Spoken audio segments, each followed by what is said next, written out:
Hey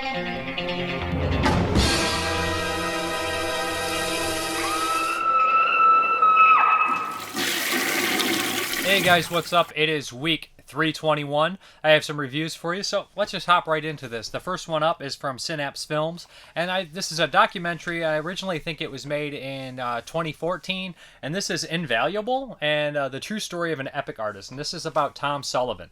Now, if you guys don't know who Tom Sullivan is, Tom Sullivan basically worked on all the special effects on the first Evil Dead film. He worked on part 2 quite extensively, and he did a little bit for Army of Darkness. Now, if you guys know the story of Evil Dead, of course, it was a low-budget film made by a bunch of guys from Michigan, Sam Raimi, Bruce Campbell, Robert Tapper. All these guys got together and they made short films together, and they kind of did their own thing separately when they were younger, and they came together and made this film.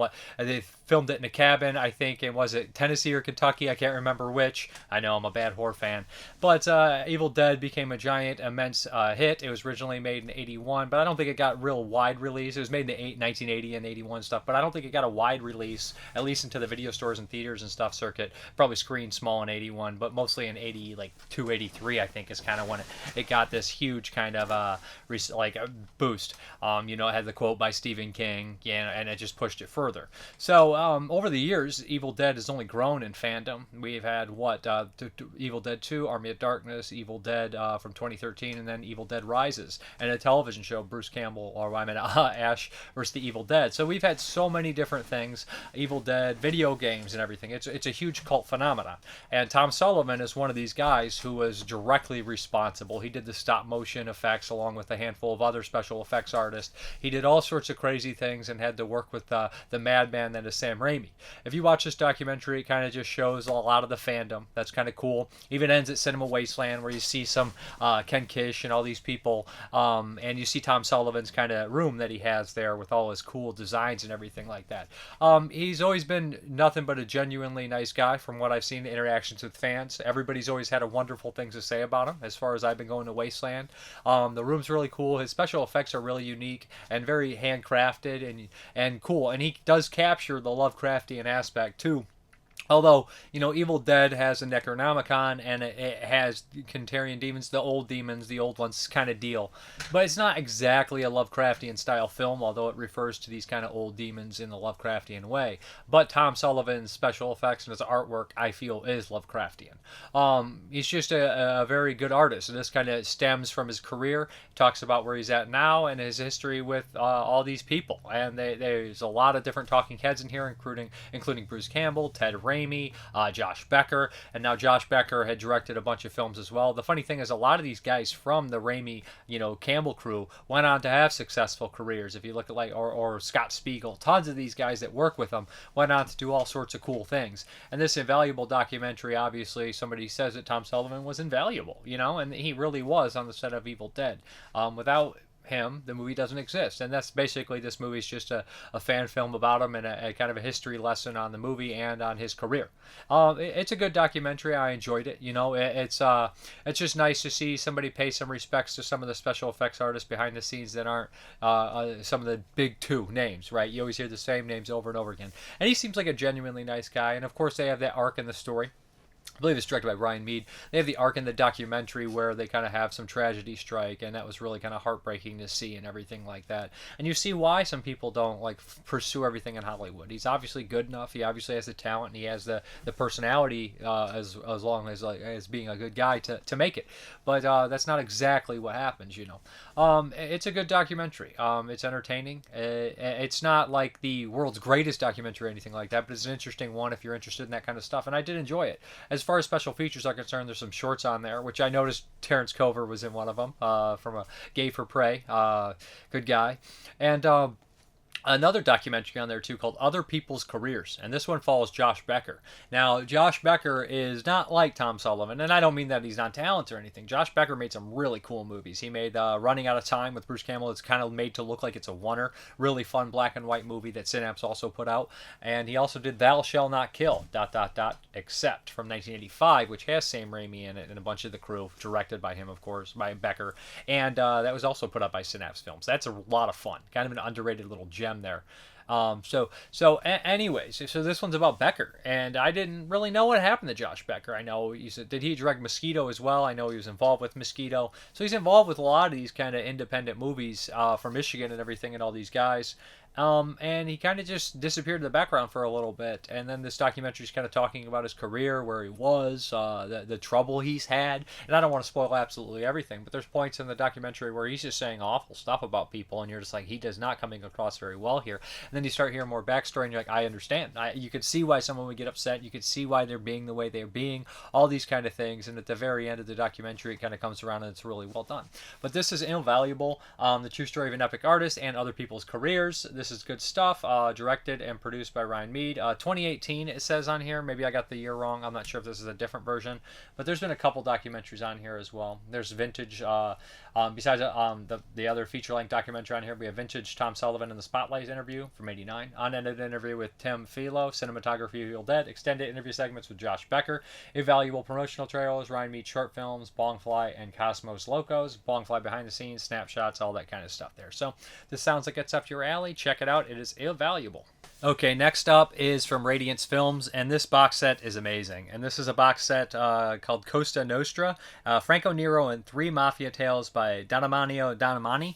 And, if you guys aren't familiar with that director, he's a pretty prolific Italian director, and his films are pretty serious stuff. Really amazing, kind of like political thrillers, movies that tackle issues. He did stuff like A Bullet for a General. He also did, of course, Confessions of a Police Captain, which I've covered on here with Martin Bolzum and Franco Nero, which is an excellent movie. Unfortunately, not in this set. Scored by Reservoir. Perfect movie about police corruption and all that kind of stuff. Just a wonderful film. This one has 3 films in here. It has Day of the Owl, The Case is Closed, Forget It, and How to Kill a Judge. How to Kill a Judge had a DVD release from Blue Underground. I don't think the other ones had wide releases in the States. Maybe I'm mistaken on DVD and everything like that. So let's start with the first one if I can get this bad boy out of here. You always go to pull these things out, and you always make a jackass of yourself. There's also a nice little booklet here, Franco Nero, and here it's got tons of stuff in it. It's a really big booklet. It's quite amazing, to be honest. So here we go. The first one up is Day of the Owl is this 1966? I believe so, maybe 68. And this one was really good. It also has Claudia Cardinelli and Lee J. Cobb. Lee J. Cobb, of course, in The Exorcist and 12 Angry Men. So what we have here is, of course, Day of the Owl. So Franco Nero, to me, originally probably saw him in a couple like Force 10 to Navarone and Die Hard 2, not really understanding who he was until, I eventually saw Django. And he kind of clicked off, and probably The Fifth Chord and everything. And I started seeing some of his earlier films, like the one from '68, A Quiet Place in the Country, and these other ones, like his Euro films and High Crime. And I realized how amazing Franco Nero is. He's just he's got a great look about him, and he's just kind of a star. And this one here, Lee J. Cobb is also in here, like I said, and she's amazing. He's amazing in here too. So, all right, this is a great film. We have kind of like this police captain that shows up to this small town. And it's not necessarily it's kind of a lot like the movie I covered last week from them, The Iron Prefect with Giuliana Gemma from Radiance Films. But so what we have here is this kind of like isolated small town, and there's a murder right in the beginning, and there's like a military presence here, a police military presence, and they pull over and they're trying to figure out who committed this murder. And Franco Nero comes in, and he's kind of the new guy, and he starts to kind of muscle around and do things his way. And he feels like he's going to get the job done. And all these movies are kind of about just really depressing, really bleak looks on life and corruption, and not being able to get over it, and kind of folding to the corruption. And even if you do the right thing, it doesn't help. It doesn't change a fucking thing. And it's a lot of these depressing kind of elements in these Euro movies, probably stemming from like the years of lead and all that kind of stuff, and the civil unrest and the political turmoil in Italy during this time period. But this one, I guess, was a really significant mob movie. And I think it's well worth it, because it's not your blast out action movie. There's a couple moments of violence here and there, but it just shows you how these intricate little details work. So at the same time as this guy's murdered, somebody kind of witnesses it, and they kind of disappear. And this is the husband of Claudia Cardinelli. So Franco Nero starts to kind of stick into that, while it's really complexities with Lee J. Cobb, who's kind of the leader of the mob, and the way he runs it, the way his demeanor is just perfect. And he's surrounded by these goons, and they're all just perfectly cast. They all look like real mafia guys. And you're so used to seeing like the Godfather style, crime movie, coming to America deal. But this is kind of an old country. This is made before the Godfather. It's got like this kind of like dusty little town, and like the construction and the mafia taking it over and paying people off and creating ulterior, motives to cover up crimes and all these things. And there's a lot of sweating and a lot of trickery going on. There's informants. And there's a lot of suspense too. And there's tons and tons of players. And I know they'll mention this in like the special features. They'll say that what Damiani does is he'll start small, and then he'll broaden it. All these characters will get introduced. Everybody's there, and then they'll kind of shrink back down and get it more personal. Now, the interactions that Lee J. Cobb and Franco Nero have are wonderful. What he says, he has this great speech that he says, there's a small percentage of the world that is man. And there's some that are half men, and even more so manlings. And he gives this whole speech, and you're just like, stuff of brilliance, honestly. Really great stuff. And the very ending, I think, is great too. They almost have a laugh at the expense of everything that's happened. There's a couple murders in here, and this is just a really great film. A lot of good, interesting characters, and I feel like this is truly probably how the mob works, more than like stuff like The Godfather or Goodfellas or any of that kind of stuff. Although this is probably glamorized as well, it's not nearly as glamorized. It seems more down to earth, seems more kind of just gritty and realistic, and not all out just gore and murder. It seems genuinely like just realistic to me, and I don't know if that's necessarily true or not, but I sure feel like it. As far as the special features are concerned, and I have to mention this because this is great stuff on here. There's two different versions. The English audio is shorter. New interview with Franco Nero, featuring archive footage of Damiano Damiani and Leonardo Sicilia. Archival interview with Nero and writer Uga Piero. Production manager Lucio Trentini. Identity crime Sis. Filmmaker and Italian crime cinema expert Mike Malloy discusses The Day of the Owl in the context of the formation of the Italian crime film genre. This is great stuff because he breaks down the entire genre. He starts from the beginning and he breaks it down in three kind of little subgenres, and he says which one really got kickstarted. He has the action-oriented, the star-driven one, and the highbrow, and he breaks it all down. He has tons of basically, what's the word he uses? A bunch of films to back all the things he says and moments and all this kind of stuff. And he's just a walking encyclopedia. It's fast-paced. It's knowledgeable. Great little featurette here. And they even have a little trailer that Radiance put up. I'll probably play that too. Mike Malloy. You'd be hard-pressed to find anybody that knows more about Eurocrime than him, to be honest. Then you also have Cast and Cobb, A Tale of Two Continents, a video essay by filmmaker Howard S. Berger looking at actor Lee J. Cobb's career transition from Hollywood to Italy and the archetypes he tended to play. This is also great because Lee J. Cobb's a great character actor. He's just amazing. He's got a great screen presence, and he goes through and talks about his entire career. He talks about moments he had with his family watching him on television. He says as Lee J. I don't want to spoil that moment because that's a really great moment, but it just shows a film artist respecting another one, and it's just beautiful. And I hope to do things like this eventually with my life. There's tons of like actors out there that I adore, and I don't think they get the credit they deserve, and this was something really nice to see. That is great stuff. And then we also have archival interview with Claudia Cardinelli from Belgian TV, in which she discusses her long and storied career trailer. And then we have new and improved subtitles. So Day of the Owl, this is pretty much a classic from my understanding, and well-deserved classic. Great stuff. Recommended for sure.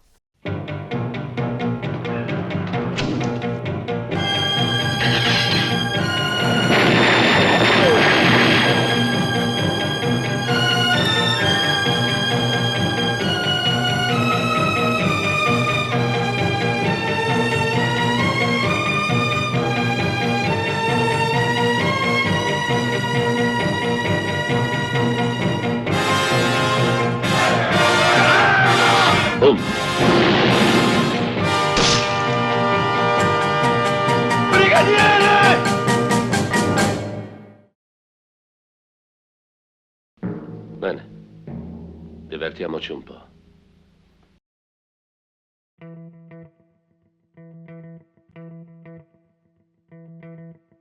right? So the first big contribution that Italy made to world cinema was the Neorealismo films of the 1940s and 50s, dramas like The Bicycle Thief and Bitter Rice. And at the beginning of the 1960s, the important Italian crime films were ones like Salvatore Giuliano and Mafioso, and they owed a lot to the Neorealismo films still. They were black and white films without any slam-bang action sequences, emphasis on weighty drama, or in the case of Mafioso, black comedy. Characters would do some shooting or get shot, but that's about it.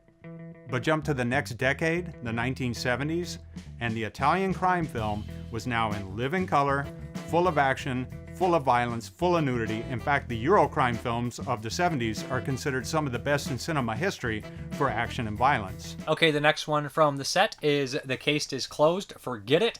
And this one also stars Franco Nero and a slew of other recognizable actors you would know, character actors. You know, there's only so many character actors in these Italian movies that you use. So, like, both movies, all three of the movies are riddled with people that you're like, oh, that guy from this and that, and that guy's from the Umberto Lenzi movies. So, basically, this one is my favorite of the set. The Case is Closed, Forget It. Franco Nero is, he commits a crime, or you don't know. They kind of leave it up in the air, which I really like. And he's from a higher up family. He's an architect. He's a writer. You know, so basically he goes to this prison, and right at the beginning you realize this prison's run like shit, because they start talking to him and they say, well, and he's like, so you're here for, and he's like, so and so, and he's like, that's not my name. My name's Tanzi, and he's just like, fuck the magistrate, the warden or whatever. The warden's like, okay, whatever, sending the wrong guy, my bad. So he is in there for a traffic violation. He left the scene of a crime. They say he hit this drunk guy or something along the lines. He denies it. You never find out any more about it. So right when he gets into prison, he's immediately put in the cell with a couple thugs, one in which is John Steiner, who you gotta love, from Caligula and The Last Hunter and Tenebrae. Just one of the most prolific actors in Euro horror cinema. The Ensign's Woods, tons of stuff. He's a great actor. He's one of the best in that kind of subgenre or whatever. So basically what happens is he's like a rough thug. He's crazy. He plays a person who's committed murder already. And you just kind of see all the different characters in the prison in his cell. One's sick and dying. One's kind of like a crime boss. One is a kind of like a homosexual that's really quiet. So has all these kind of characters. And as he progresses, he starts to learn more and more about this prison. And he meets a couple other people. He witnesses a couple of thugs beating up this guy who is a classic actor in a million Italian films, always playing kind of a crazy person or a thug. He gets the shit kicked out of him. And he has a letter that was passed on to him. And he starts to uncover this kind of almost conspiracy that there's this high-level crime boss in jail that wants it covered up. And Franco Nero gets involved. And you know what? It's not going to be good news for him. And that's again, this movie is basically a morality, kind of a fight with somebody's morality. Do you do the thing that you think's right, or do you kind of you fold in? It's all that kind of stuff going on here, and Franco Nero has to walk the line. He does an amazing job. But what even more amazingly is they have all these characters they go into, and the police chief in here, the lead prison guard. Now they have scenes with him talking to the main criminal, and that stuff is just brilliantly done.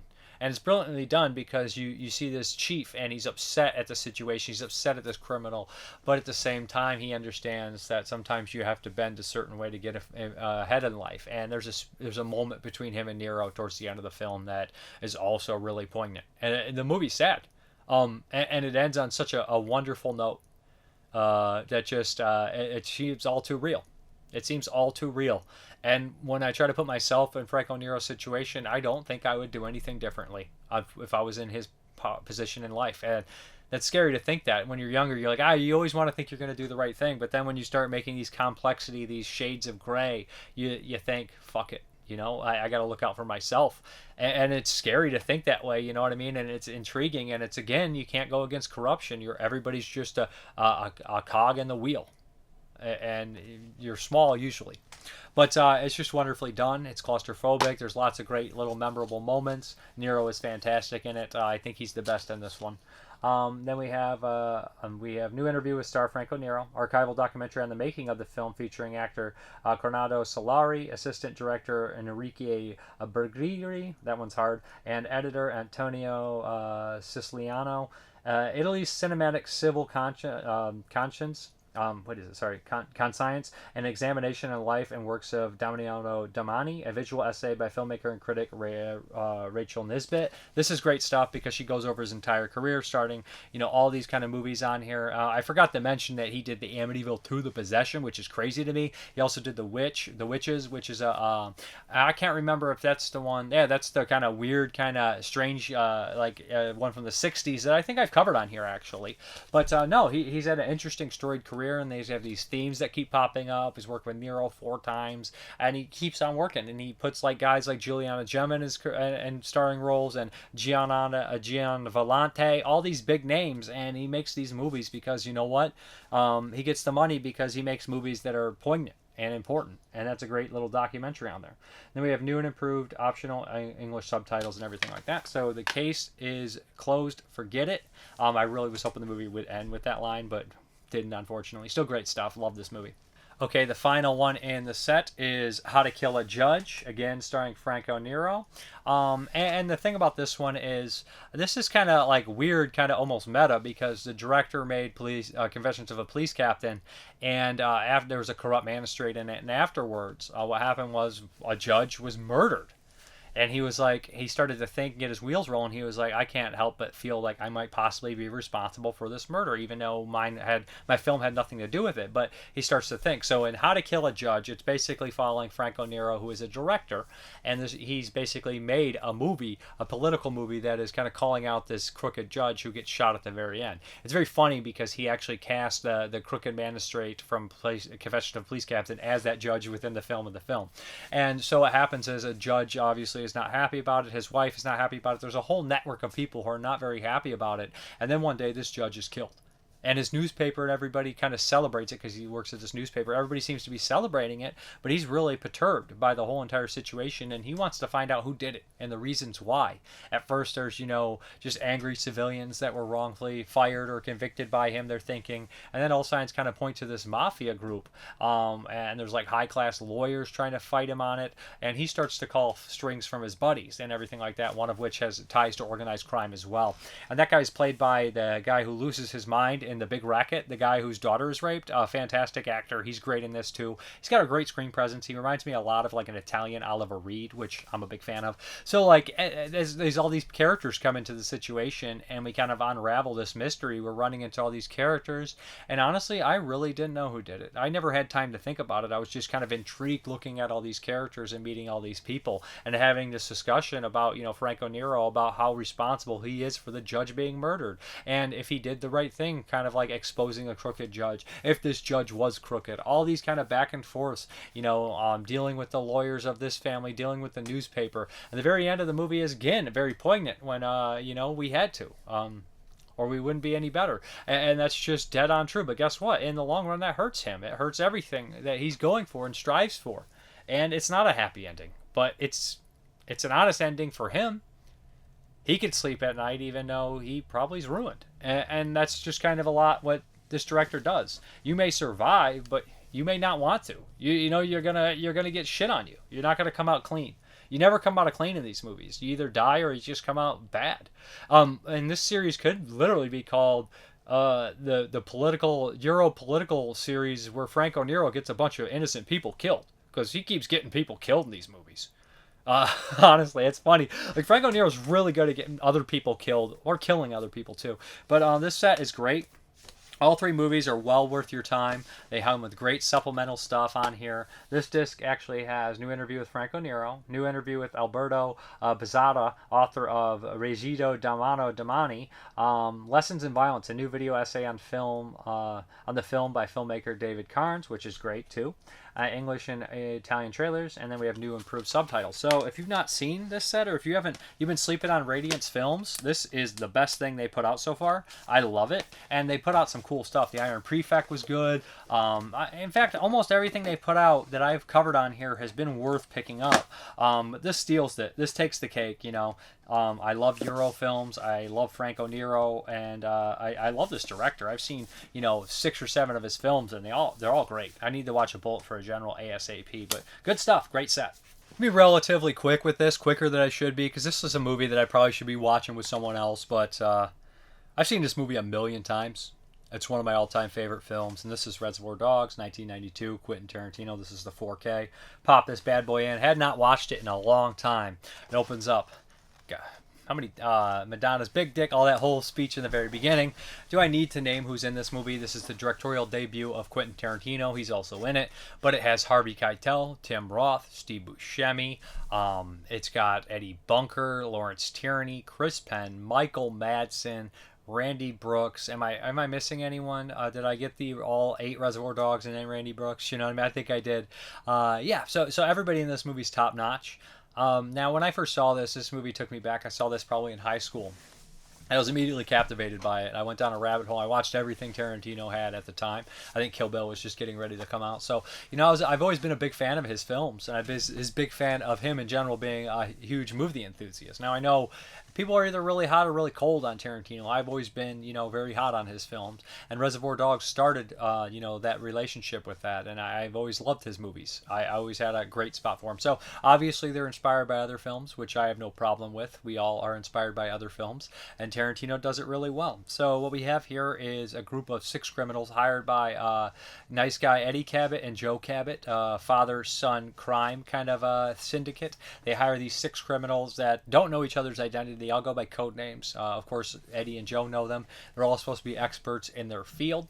So they're hired to pull a diamond heist. And the structure of the story obviously is not in order. It opens up in the diner, and then we kind of cut into after the robbery. We never actually see the robbery, right? We talk about the robbery, we never see it. And a big chunk of the story is these criminals held up in a warehouse. Lots of crazy things ensue as more and more characters their fates are revealed. They show up, all this kind of stuff. Harvey Keitel plays Mr. White, and he develops this bond with the younger criminal and Tim Roth, Mr. Orange, and their back and forth is pretty good, very heartfelt. And the reveal later is obviously kind of wow. A nice guy Eddie, played by Chris Penn, is probably my favorite character in the movie. Now, Chris Penn in the special features years ago said, I normally didn't get to play witty guys. I got to play kind of dumber guys. And you think back, I got close range. You're like, yeah, I kind of did. This one, he has some great speech. He has one of my favorite monologues ever when he's talking about Mr. Blonde. That man you just killed just got released from prison. That whole speech, I love that so much. I like the relationship that he has with Michael Madsen. You genuinely feel a bond of friendship between the two. Madsen, this is one of his earlier roles. Of course, he'd be like the Get Out remake and Free Willy and War Games, I think, is an early one for Madsen. But, this is kind of his breakthrough role, right? He did really well after this, was in a slew of movies, including a couple Tarantino ones. But, Madsen kind of just had this screen presence about him, right? With the scene playing Steelers Wheel in the background and the ear slice and all that stuff be as strong as it is if it wasn't for Madsen. I think Madsen really made that scene his own. And then Steve Buscemi, also amazing actor here. Now, earlier, a lot of people are familiar with Steve Buscemi because his comedy work and the Adam Sandler movies are later on. But earlier, I knew Buscemi popping up in stuff like King of New York and Trees Lounge, which he directed. And Buscemi was a serious actor. He could be comedic in his serious roles. Of course, Billy Madison might have actually been the first time I saw him, very young, but Steve Buscemi is just one of the best character actors that ever lived. And then we have Lawrence Tierney, who was a Hollywood badass, tough guy back in the day, and then he was kind of pushed down to small roles in horror films like Midnight or Silver Bullets or The Prowler. You see Lawrence Tierney popping up in all these movies in these small little roles. He's always good, but he always seems pretty dangerous, and the role they gave him here as the kind of crime boss with a raspy voice, he's just great. He's made for this role. Nice seeing Eddie Bunker in here too. Of course, Eddie Bunker was a real life criminal, and he wrote Straight Time, the book, and they made a movie out of that. So we'll be talking about Straight Time a little later in this video. But anyways, Reservoir Dogs has incredibly over the top violence, incredibly strong Tarantino dialogue in here, right? And then we have Tim Roth too, of course, an English actor, and just does a really good job here. He does lose his accent once. Motherfucker trying to watch Lost Boys. He loses his accent right there. But there's just so many cool moments in the way the structure is done. It's just very entertaining, and it's just a gut punch too. And the soundtrack, how could I not mention the soundtrack with the voice radio by Stephen Wright? K Billy Super Sounds of the 70s, keep on trucking. Great stuff. I love this movie. I think it's one of my favorites. And like I said, the soundtrack is great. The low budget aspects don't hurt it too bad at all. Kind of give it a gritty feel at times. I love the dialogue and the weird kind of anti-cop stuff they have, almost like they're in like some comic book. You kill any people? Just cops. No real people? just cops. Like, you're like, oh shit. Like, even back then. But there's just lots of good stuff here. It looks good on 4K. Sounded good on 4K. I am quite the fan of Reservoir Dogs, and I always will be, to be honest. Highly recommended stuff.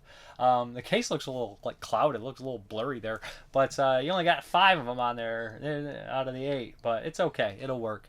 I remember the old DVDs they used to have where they were color coded, and they had the 4. They had 4 colors. Oh, 5 colors. They had, of course, they had Mr. White, Mr. Orange, Mr. Pink, Mr. Blonde, and Mr. Brown. And then there's Mr. Blue, who's not on there, and then Nice Guy and Joe. But anyways, great movie, vastly entertaining, endlessly quotable. You either love him or you don't. I love Tarantino, love his podcast, love his movies. I just love his enthusiasm for film as well, you know. All right, let's get into those 1981 movies.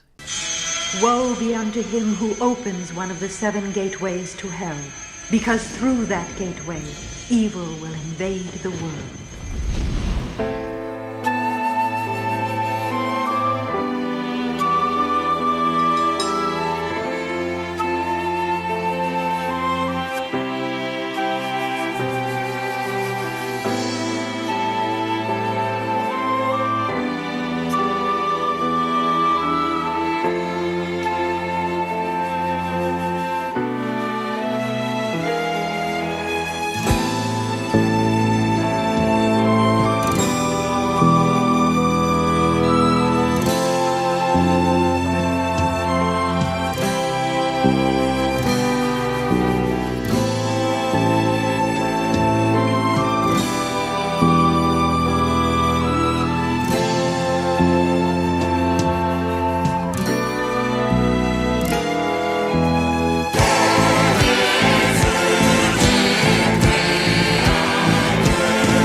Valentine's Day is a curse that'll live on, and no one will know as the years come and go of the horror from long time ago. In this little town, when the 14th comes round, there's a silence and fear in the air. Remember the morn that the legend was born, all the shock and the horror was there. For the legend, they say, on a Valentine's Day is a curse that'll live on, and no one will know as the years come and go of the horror from long time ago. And no one will know as the years come and go of the horror from long time ago.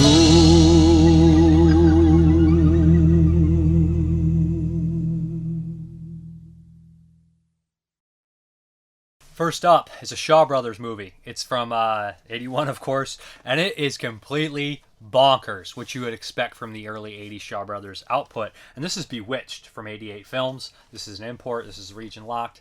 And I love this thing. I had not seen this one. I did not hear too much about it. You know, you always hear Boxer's Omen, Seeding of a Ghost. You always hear about the couple and then the martial arts movies. So Bewitched, I was like, this will be alright. This will be good. You know, I've not really seen any bad Shaw Brothers horror films. I'm a fan of all of them for the most part. Maybe besides Hex After Hex was not my jam too much. So I put in the Bewitched and I'm watching it. I'm like, okay, this is pretty good stuff. And we have this guy and he realizes that he's sick immediately. So like, he ends up the movie opens up actually kind of crazy. We see like a family out like in the like being like picnicking and all these things, and they find this body, and it's a little girl, and the whole reveal is really gross and really nasty. It's almost like a New York Ripper scene, right, when they find that body in the beginning, which is really tastelessly hilarious. And so they find like this nail in this girl's head. There's like a police procedural at first, kind of like Corpse Mania from the same year, another Shaw Brothers movie. So it has the police procedural aspect, which is kind of heavy in a lot of these Hong Kong movies, even all the way up until the Untold Story, right? So we're doing this police procedural aspect, and they find the guys whose daughter it is, and they arrest him for murder. And he starts to tell why he did it. He's sentenced. One of the cops hears him out, and he says that he's been cursed. He went to Taiwan. He had sexual relations with this woman, and he came back, and he's been cursed. And we kind of see that storyline unfold, and we see that he had been cursed, and he was an asshole. But the curses that she gave him or went to a shaman or a black magic practitioner and got put on him, way out of line. So the first one he has is he has a curse where he will witness. They break it down every time there's a new curse said, or they discuss a new curse. They do boom, and they say so-and-so curse, and they show how to do it, which I love because it happens like 6 or 7 times. So eventually, this police officer starts to dig deeper, and we find out this guy is suffering from 2 or 3 different curses. One where he has boils, worms, and shit. Just think, you know, we just covered The Devil last week, and that's an 81 crazy Asian film. This has some similarities too, like the spells and all that kind of shit. This one, I think, is probably just a little bit more professionally well done, more mainstream, I guess, approachable, even though it's very gross too. So we start seeing the spells that are put on this fucking guy, and there's some really nasty stuff. To the point where he's just wrapped up in like medical stuff, like leaking worms everywhere. So I was like, this is way crazier than expected, but you know, it is a Shaw Brothers movie, so it is what it is. But eventually this cop, he starts to get like targeted on the spells and everything, and so he gets a monk to help him. So we have like this kind of battle between this bat shaman and this monk, and we have all these different details. It's kind of a look at how these things work. It's very interesting. I don't know how accurate it is, but it's super cool. Lots of crazy spells going back and forth, like fights like that. Reminds me of stuff like Spooky Encounters and The Devil and Seeding of a Ghost. I love these kind of spell movies. Mr. Vampire. There's a slew of these kind of Chinese magic horror films, Hong Kong style things that are super interesting, and this one's pretty gory, pretty wild, pretty bizarre. I can't wait to get the Boxer's Omen next year. I've not seen it. But this one, Bewitched, great stuff. There's a commentary which I enjoyed partially. I heard a little bit of it. It was good stuff, but I didn't have the time to finish it, unfortunately. But Bewitched, really recommend checking this one out. A hidden gem. I mean, I know that people like Shaw Brothers, and I know it's not unheard of, but I never really heard anyone say, "Hey, man, check out Bewitched." I enjoyed it quite a bit. All right, the next one from 1981. That's right. Monsters are the best. Did I sing that song right? This is Monster Club. Yeah, that's right. Scorpion releasing, starring Vincent Price, John Carradine, Donald Pleasance, Stuart Whitman, Breck Eklund. Who else? Am I missing someone else in here? I feel like I'm Richard Johnson. It's a great fucking cast. This is an anthology film. I think one of the producers from the Amicus movies produced this. This is past Amicus's day. Some people consider this kind of an Amicus anthology, some don't. So boom, it's 3 stories on here and a wraparound, of course. The main wraparound stars Vincent Price and John Carradine, and essentially John Carradine is an infamous horror writer, and he's walking the streets one night, and Vincent Price, famished and sick, anemic, asked him, "Hey, can you help me?" And he says, "Anything, sir." And he takes some blood from him. He explains to him that you're going to be okay. I didn't take enough blood. And he's like, "You're that horror writer, aren't you?" And he says, "Yes." He's like, "I love your work. Come to the Monster Club with me." That's right. And we are kind of we are treated, I say, to like 3 stories and a bunch of music. One of which is by this like punk band on there, like Monsters are. And then the final one is, of course, course, somebody stripping all the way down to their bones in a dance, which is chef's kiss, cartoon magic. So the 3 stories on here, of course, we have the first one, which is probably my least favorite. We have this like kind of weird hereditary thing with all these monsters, and say the werewolf, vampire, ghoul, and then Vincent Price explains that they breed and all this kind of shit like that. It's worth the price of admission to see Vincent Price and Carradine act together anyways with their bizarre weird voices. I love them both. So what happens is the first story here is probably the weakest, but it's basically a weird story about this character, this kind of weird offshoot of a monster who, if he whistles, bad things happen. And it's kind of a scheme where this pretty girl is forced by her husband to try to rip this poor guy off who's madly ugly. He looks kind of like Lon Chaney Sr. as the Phantom of the Opera. Things don't go right, and there's some whistling. There's a cool dance scene with his family. That's probably the best part. Solid. Okay, short. And then we get to the next one here, which is just a cutie kind of fun one with Richard Johnson as a vampire dad and his kid. And this is basically as told by a low-budget movie that they're showing. And then I think Brett Cooklin's in this one as well, of course. So what happens is Donald Pleasance is this weird priest that kind of walks around the schools and everything looking for vampires, and he ends up bumping into this kid who's very strange, getting picked on, and he helps him out. Starts asking questions about his father, and you realize that he's a vampire hunter after this poor kid's father. And yeah, Donnie P is going to try to do the Lord's work. Of course, it doesn't go as planned. Richard Johnson's fun in it. Donald Pleasance is always a treat to see, especially if he's a crazy vampire killer who's a coward at the same time. And then the final short is one of my favorite shorts in any anthology of all time. This stars Stuart Whitman from that Crazy Baboon movie and a million other movies. Shadows in the Empty Room. Badass Stuart Whitman. So what happens? Invaders of the Lost Gold too. It's another one he's in. Terrible movie. He's fine in it. But basically what happens is Whitman is a director. He reminds me of a Robert Aldrich type. And he's like, we got to shoot movies on location. I'm tired of these shitty sets, yada, yada, yada. And he's driving one day and he goes through this smog. And he ends up in this broken down town. And everything looks creepy as shit. And there's all these weird people that come out. And like the head innkeeper is Patrick Magny. So you're fucked when he's the lead head keeper. He's like, we don't have any more rooms. And you're like, fuck, I'm not in a good place. He's great in that too. He's from Tales from the Crypt, of course, and Clockwork Orange, and Black Cat, and Masquerade of the Red Death. So many good movies. So essentially what happens is he realizes these guys aren't human. They're fucking like half ghouls. And they want to eat him. And it gets really creepy and scary. The atmosphere is thick. There's fog. He's pinned in here. And, of course, somebody comes out to help him. And we have a great little twist ending. A really downbeat kind of scary... Not twist. I say downbeat ending, I would say.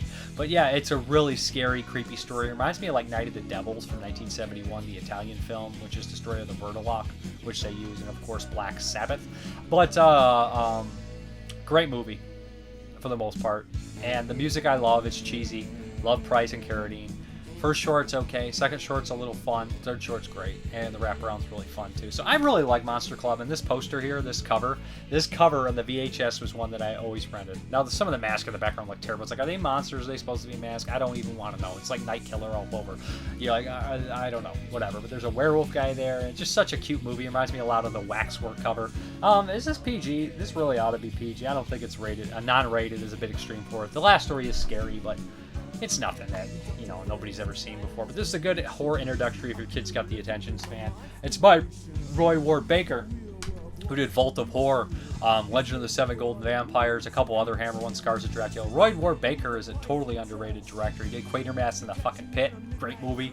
Roy Ward Baker is one of my top probably like 30 favorite horror directors. I know you're 30. It's like there's a lot of great horror directors, guys. He's in my top 20 probably. Just underrated. Did so much good stuff. Great stuff. Anyways, Monster Club, I really like it. I know it's not for everybody, but I like anthologies and I like the people in it, and the last story is really good stuff. Okay, and the Patreon pick is, I think it's Jim Simon, and this is Straight Time, starring Dustin Hoffman. This is based on a true story. Eddie Bunker, the criminal and actor and everything, wrote the story that this is based on, and I'd never seen this one. What year is this? 78. So yeah, this also has Teresa Russell. I didn't want to make sure I said that. Didn't forget her because she's great in this. And it also has Emmett Walsh, Harry Dean Stanton, and Gary Busey. And this is Gary Busey kind of loses his mind, Gary Busey. Like, there's a motorcycle accident. He just wasn't quite the same. If you look at early Gary Busey, you see him pop up in stuff like The Big Wednesday and Lolly Madonna, LLC. He's in so much good stuff, and he's such a different actor. He's not even the same guy. And he's always good. I know he's in some weird... He's really weird in a lot of the later movies. But early Busey is fucking gold. He's such a good actor. And his son's in here too. So Dustin Hoffman is a criminal that just did some time, and he's on, basically on parole. And he meets his parole officer, Emmett Walsh. And Emmett Walsh, one of the great character actors of his time, still alive, amazingly.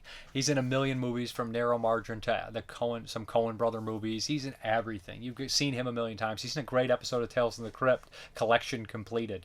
Wonderful actor. So essentially, he's just really got a weird demeanor about him. And he's just too realistic. And I'll say this about Straight Time. In 1978, actors, they just acted more realistic. And this is not over the top. No, and it's just not subtle either. It's just dead on realistic. I just was watching this, and Hoffman is so good in this. Like, Hoffman is an actor who's always good, but sometimes he plays the biggest assholes in the world that make me dislike him. Straw Dogs, Little Big Man. In this movie, he somehow captures you to root for him, even though he's not a totally great guy. And he has his problems, but he is so good and convincing in this movie, and you really want to root for him. And Emmett Walsh is perfect. Like, I don't know if I've ever seen a more realistic kind of performance, honestly, in a movie. It's so realistic. It feels so, people like that. It's just really honest performance. So he meets Teresa Russell, and they start a relationship while he's on parole. And he gets running with his parole officer, and he's trying to walk the straight and narrow, and something goes wrong. His buddy's Gary Busey. He's a drug user. His wife is Kathy Bates in a young role. His son's Jake Busey. But Kathy Bates excellent as well in this. She's a small role, but she's really good in it. And so basically his buddy's Gary Busey, and he's a drug user and used to be a criminal and everything like that. And he has some other friends as well, one of which is Harry Dean Stanton. And his scene with Harry Dean Stanton when he's having like lunch poolside with him, and his wife brings him the guitar. He's like, "Not what I'm eating, honey," and he sings that song. Like, you're just like, wow, this is just one of the great moments of hanging out in a movie. Harry Dean Stanton is a gold actor, man. Like, you don't think, like, there's so many of these character actors that just pop up in everything, and they're so good. He's in 92 in the Shade, Christine, Alien, Repo Man. Harry Dean Stanton is like top 5, 10 character actors. Really? He's so much good stuff. I've never seen him do a bad job. You know what I mean? I've never seen him do a bad job. But this part where he's playing, grabs the guitar and singing it, I just felt dead on. And like, there's scenes within the movie where like shit hits the fan, and I was just like on the edge of my seat, and it plays it real. It all feels real, and I really appreciated that. I didn't feel like the acting was overacted. I didn't feel like it was underacted. I felt it was perfect realism. And I know there's probably things that aren't realistic. It just felt real. Like, the diamond heist was intense as shit. This is a great film.